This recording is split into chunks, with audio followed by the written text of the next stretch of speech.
Yeah, I know exactly what you're talking about, man. You know what one of the headaches are to doing all this law work and having friends and family around you who actually need legal assistance.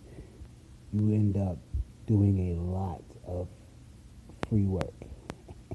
They're a little too close to be charging, you know what I'm saying?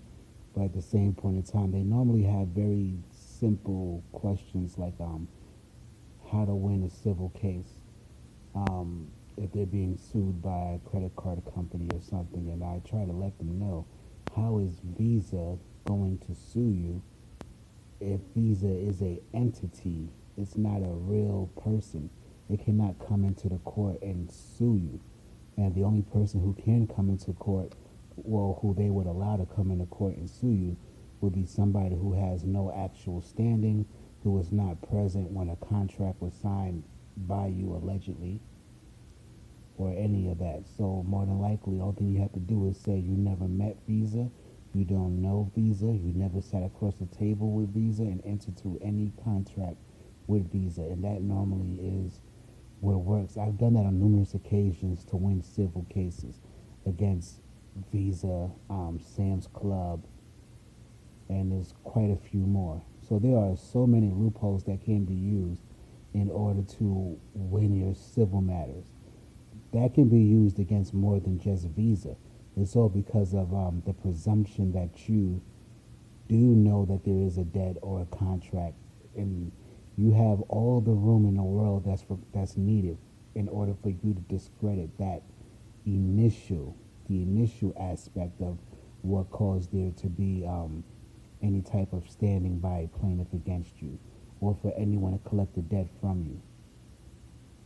Even if a phone company says you owe a very large phone bill, that's only because you entered into a contract and agreed to pay for the phone calls that you made, and they agreed to charge you for the phone calls that you made. But if you can prove that you did not personally make the phone calls, you did not have your phone at the time, or you get a phone bill and then you go to the, let's say, Federal Trade Commission, and you file a complaint saying that there was an identity theft, and then you can send that a copy of that paper to your phone company, and they will not be able to hold that debt to you because then they cannot prove that you personally are accountable for that particular debt. So, like I said, there are many things that you can do to simplify your legal issues. Very simple. You get pulled over, officers find drugs in your car. They presume that you knowingly put the drugs in the car willingly and intentionally.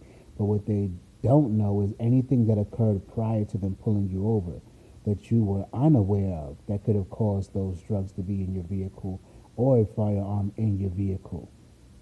And that can simply be a letter from someone that's a notarized affidavit admitting that you did not know that those items were in there and that you apologize, that the individual apologizes for doing such, um, for leaving the items in the vehicle without the person knowing.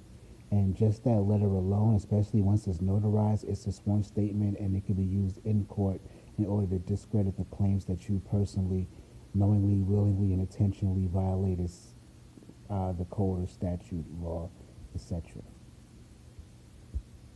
Um, I've been using so many loopholes. An individual got caught.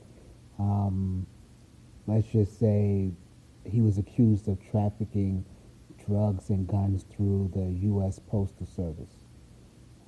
They raided his house, found all of these guns and drugs, but he was not the only person who lived there, and he was not the only person there when the police got there. But the police claimed that they went into his room and found it. Now, when they said his room, that was to claim that it was he was in possession, but it was no absolute fact that it was his room unless he admitted to that being his room. And once someone else said that was their room, that is all it would take in order to discredit their claim against the individual who they charged initially.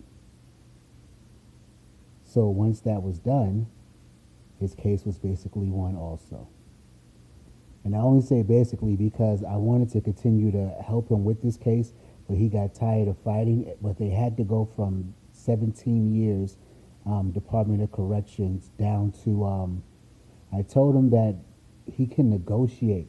You have to understand that they're a business, and you have a right to conduct yourself as a business as well, since they're presuming you to be a business, well, under fraud.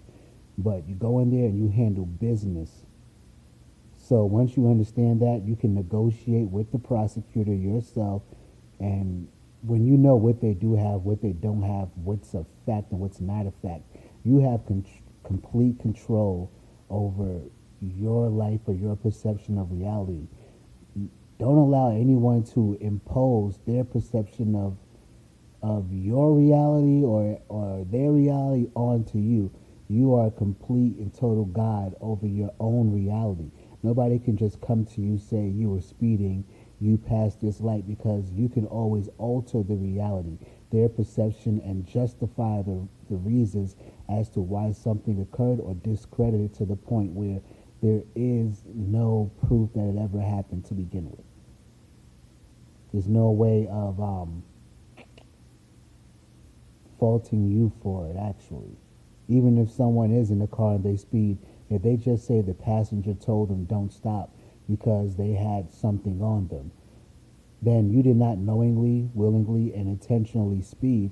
You were coerced and threatened into speeding by another party. And that in itself can also beat your ticket if you have your friend go and say, I'm sorry, I did have something and this is why that occurred. It's very simple once you fully understand all of your tools that you have, that you can access in order to win your cases and discharge your debts, terminate your debts. Return to sender does work. I want to let people know that I personally know that if you get served like a summons, it doesn't matter if the individual comes directly to your house, hands you the paper. You can still put that directly into an envelope, address it, and return it right to sender. You can. There will be no proof that you actually received it if it ended up returning back to them. Yeah, don't let them come to your house and serve you no paper, point to a paper, and ask you, is that you, while they're pointing to a name on a paper. That's not you. You are you.